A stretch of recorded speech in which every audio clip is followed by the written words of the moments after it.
RSSന്റെയും VHPയുടെയും ബജരംഗങ്ങളുടെയും ഒക്കെ വേദഗ്രന്ഥമായിട്ട് കരുതപ്പെടുന്നതായിട്ടുള്ള വിചാരധാര, അതിനകത്ത് പറഞ്ഞിരിക്കുന്ന 3 മുഖ്യ ശത്രുക്കളെ കുറിച്ച് പറയുന്നുണ്ടല്ലോ. ഒന്നാമത്തെ മുഖ്യ ശത്രുക്കൾ എന്ന് പറയുന്നത് മുസ്ലിങ്ങളാണ്, രണ്ടാമത്തേത് ക്രൈസ്തവരാണ്, മൂന്നാമത്തേത് മാർക്സിസ്റ്റ് പാർട്ടി അല്ലെങ്കിൽ കമ്മ്യൂണിസ്റ്റ് പാർട്ടിയാണ്. കമ്മ്യൂണിസ്റ്റത്തെ അവരെതിർക്കുന്നത് മറ്റേ രണ്ടും നമുക്ക് മതപരമായിട്ട് ചിന്തിക്കാം. ഈ കമ്മ്യൂണിസത്തെ എന്തിനു വേണ്ടിയിട്ടാണ് അവർ എതിർക്കുന്നത്? അതിനൊരു കാരണമുണ്ട്. അതാരും പറയാറില്ല, ആരും ചിന്തിക്കാറില്ല. അതൊരു രാഷ്ട്രീയ എതിർപ്പായിട്ട് മാത്രമേ കാണാറുള്ളൂ. അതല്ല അതിന്റെ കാരണം.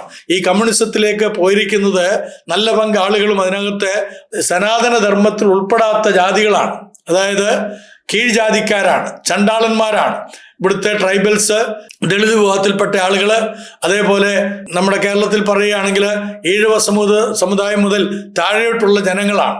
പറയർ, പുലയർ മുതലായിട്ടുള്ള എല്ലാ ആളുകളും അതിൻ്റെ ഭാഗമായിട്ടാണ് അവർ കണക്കാക്കുന്നത്. അപ്പൊ അവരെ ഇനം തിരിച്ച് പറയുന്നതിന് വൈഷമ്യമുള്ളത് കൊണ്ട് അവർ ഉൾപ്പെട്ടു നിൽക്കുന്ന രാഷ്ട്രീയ പാർട്ടിയെ പൊതുശത്രുവായിട്ട് ഗണിക്കുമ്പോൾ ആ രാഷ്ട്രീയ പാർട്ടിയിൽ ഉൾപ്പെട്ടു നിൽക്കുന്നതായിട്ടുള്ള ഈ ചാതുർവർണ്ണയത്തിൽ പെടാത്തായിട്ടുള്ള അവർണ വിഭാഗത്തിൽപ്പെട്ട ആളുകളെ ഒന്നടങ്കമാണ് അവർ വെറുക്കുന്നത്.